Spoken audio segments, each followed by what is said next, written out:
Hi, everyone. Welcome back. And I am here today looking forward to having a chat with my new friend, Michael James Wong, our mutual friend. Kyle Gray connected us recently, and Michael's work is incredible. And I particularly love Michael's passion about living a quiet life. And so we're going to talk about spiritual practice, what that means. Does it matter if you show up with repetition? Does practice change over time? And whatever else comes up. So welcome, Michael. Thank you so much. So nice to see you. Awesome. So let's just jump right in. I want to know, what is your daily practice, and has it changed over the years, like month to month, or is it more like a decade to decade, year to year thing? Sure. So my daily practice, to be honest, is different now than it was last year, different than 10 years ago, different than 20 years ago.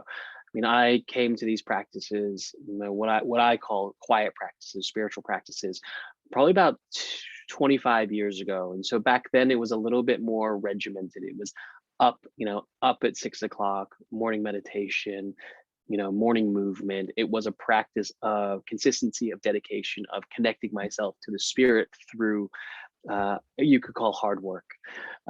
Years on now, for me, a spiritual practice is less about how it shows up, but more about the intention behind what it is when I have a practice in a tangible format. And what I mean by that is, for me, a spiritual practice is a constant way in which we live. It's a constant way in which we connect to the people around us, to the things around us, the way that we're always showing up for service. But for me, these days, my practice is three parts. It's a stillness practice, so some sort of meditation, some sort of stillness practice, some sort of breathing practice, so pranayama type of practice, which really is about, for me, the meditation is about connecting to the soul, the spirit, to the being. The breathing practices connecting to the body, to the moment, to the presence. And then also I have a practice of contemplation. So a connection to the wisdom that either I've acquired or the wisdom that is revealed through the time. And for me, that is a practice I do very consistently every day in the morning when I wake up. Now, as you know, these days I have two newborn twins. So that time is different. So it's less about it needs to be at 5 o'clock, 6 o'clock, or 7 o'clock. It's more about, is this the moment that I can be best of service to myself and best of service to the spirit? And sometimes that's 9 o'clock. Sometimes that's lunchtime. Sometimes that's, after bath time, because it's really about the intention that I bring to it is more important than the time of day or the length of time. Yeah, that was going to be my next question. How has it changed since becoming a dad of twins? And they're so young as well. And yeah, I so resonate with what you're saying about the morning practice, almost like having to, at least for me, go out the window. I used to do it first thing. Sure. And it's in Sunny is like 2.5, almost 3.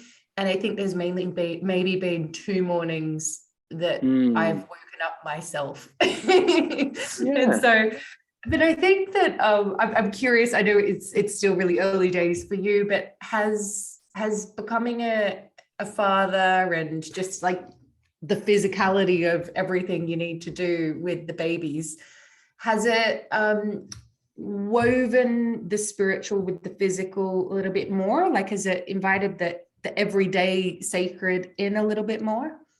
Oh, absolutely. To be in the presence of newborns is such a sacred experience because it is tangible. You can touch it, you can feel it, you can smell it. You know that it is such a special and sacred moment and time.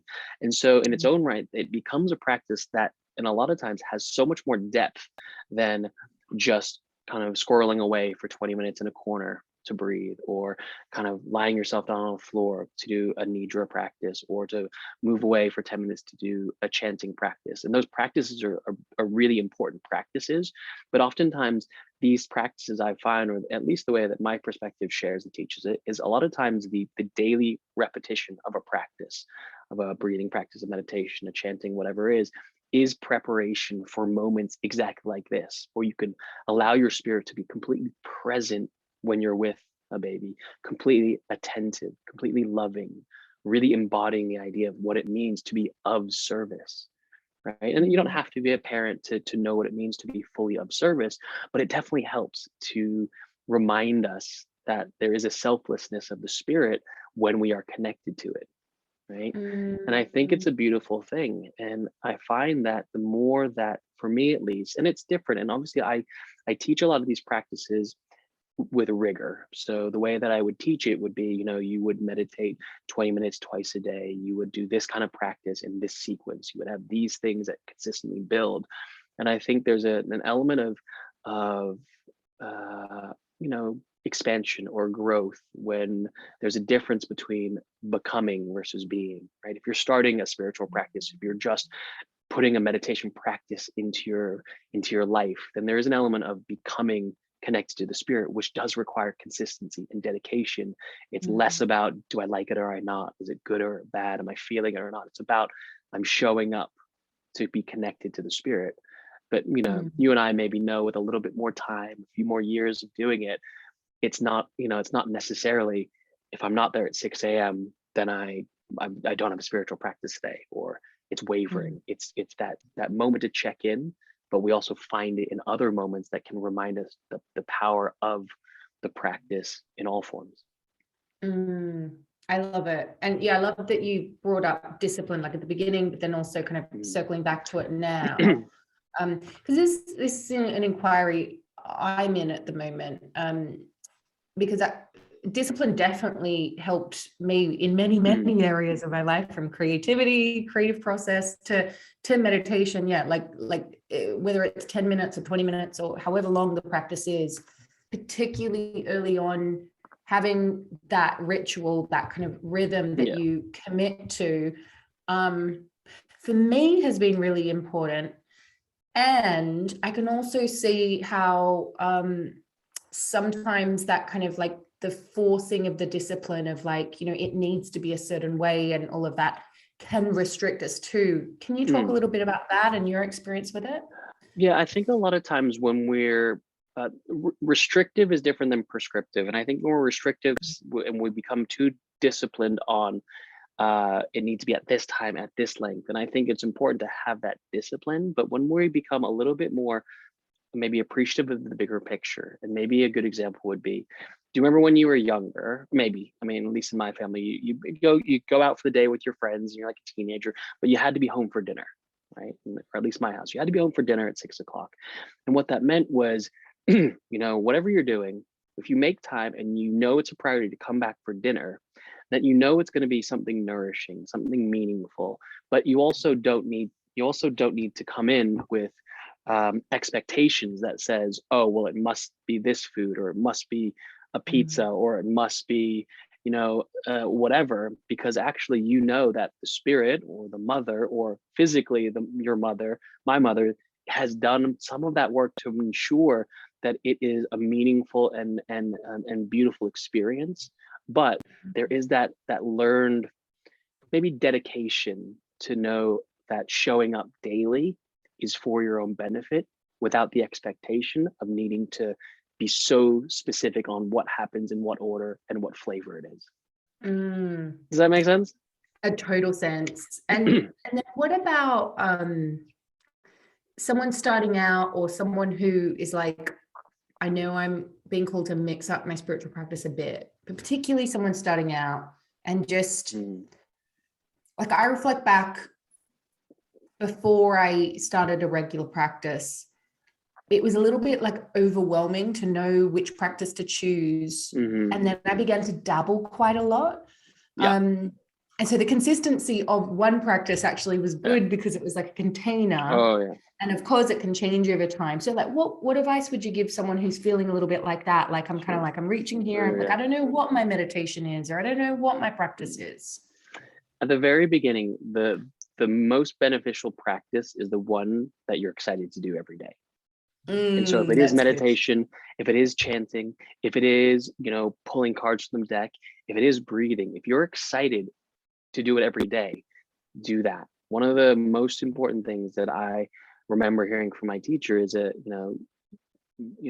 do one daily, because it's a bit like, if I throw you 3 balls and say, Rebecca, catch all these 3 balls I throw at you, you'll Mm. probably miss all of them. right? You might Mm-hmm. whack one and sort of grab one, but if I just say, here's one, and I have a big beach ball and I say, catch this, it allows us to continually, daily catch and receive the benefit from a practice. And so maybe it might take a few days or weeks to dabble around to figure out what you like.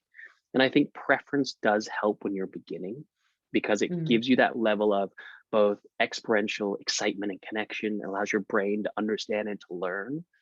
And like most people who spend a lot of time or a lot of years with their spiritual practice, they've usually come from one specific practice and have expanded from there, right? Mm-hmm. It's a bit like, and maybe it's a bit like, everyone knows Jamie Oliver can cook, but now Jamie Oliver can do whatever he wants, right? Right. You could find him in a hot air balloon, you can find him in a race car, but but at the end of the day, he has a certain thing that has his first love.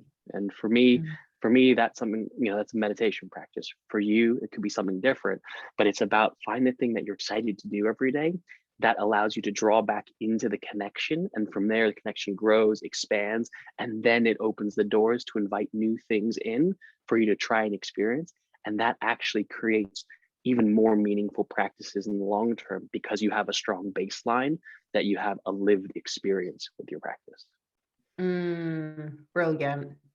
And then was your initial practice like physical, or was it meditation? Where did you begin? Sure. My first practices were a combination. So it was movement, so in the form of yoga and meditation. And I Mm-hmm. was very lucky to have teachers who made it a priority to ensure the balance was there. A lot of times we talk about something like a yoga practice as a first spiritual practice for a lot of people, because it is so physically tangible. You can touch it, you can feel it, you understand the experience of it. But the meditation practice for me was actually the first time I really felt that sense of being not of the body, not of the physical effort, and allowing myself that space to actually feel and notice without the intellect disrupting kind of the attention. So that for me was Mm-hmm. always the foundation. Mm. And now you have little babies. What has a new practice emerged that you do with them, or is it more like an integration of an old practice? No, it's new practices. There's a beautiful sacredness, even in our house. And my twins are 3 months old. So bath time is a spiritual practice, right? Everything shuts down between the hours of 6 and 7 because it's bath time and bedtime. It's little, it's dance party in the bedroom time. It's walks in the park right before they go to bed, not just because they need it to go to sleep, but because it's the special moment that me and Cami, my partner, literally just say, this is the practice of what's important. Everything else fades away pretty quickly and pretty easily. Everything else is less important than the moment you have when a baby is smiling and laughing and making eye contact with you the first time, and really, stepping and experiencing into the world and using you a lot of times as the mirror to show them what life is. And so it is that moment to say, I have a responsibility. I have a beautiful experience that's been gifted to me. Why would I miss it by not dedicating time to this practice and experience? I love that. When Sunny was about 6 months old, I started a new practice, which I've continued since Yeah. then, which I call it like bath time presence, where and it actually came because I was getting triggered because I began working and felt like I wasn't getting enough time, and we had guests, like my mother-in-law and a couple other people, and I was like, I want time with my son. And so Craig was like, so go do it. And so I scooped him up and we began that night. It's like every single night we have a bath together. And Beautiful. at the beginning I used to chant with him and just be in open gaze and all of that. Now he's so much more physical. So he's kind of like diving on top of me. And so it's like trying to be present with that. But I think it's what you touched on before, what it really kind of like evoked in me is something that I hear a lot of people saying of like, I'm trying to do my practice, but like my partner doesn't understand, or, I'm struggling to find time in my life. And yeah, when you were talking about you and Tammy and just like knowing what's important and like verbalizing that. So it's like, I need this time. And, you know, if you're in a relationship where the other isn't maybe on the same path, you know, it doesn't have to be a spiritual thing. It can just be, this is important to me. And so I think, yeah, you're making me think like having that, that set ritual actually helps manage the expectations of everyone else in the household too. Yeah, I mean, it does. I mean, I'm lucky in the sense Kemi's also a meditation teacher as well. So to have time for practice is pretty easy in our house. And actually, both of our babies, even though they're 3 months, can actually sit through a 20-minute practice, even though they're awake and sort of bumping about. It's not disruptive. We have a little puppy who's 18 months. He's been doing morning practices. He goes to events and does full meditations, no problem. I think the thing about it is that, for at least for me, is that if you look at your practice from the mindset of I don't have time for it, I need to make time for it, there's already a little bit of a negative perception around the practice.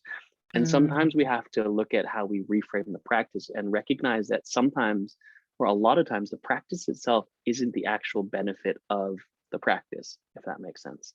Right. A lot of times, by me sitting down for a 20-minute meditation, me going into our studio space and doing a chanting practice or a breathing practice, yes, there's benefit in the moment, but it's a practice of this gives me that.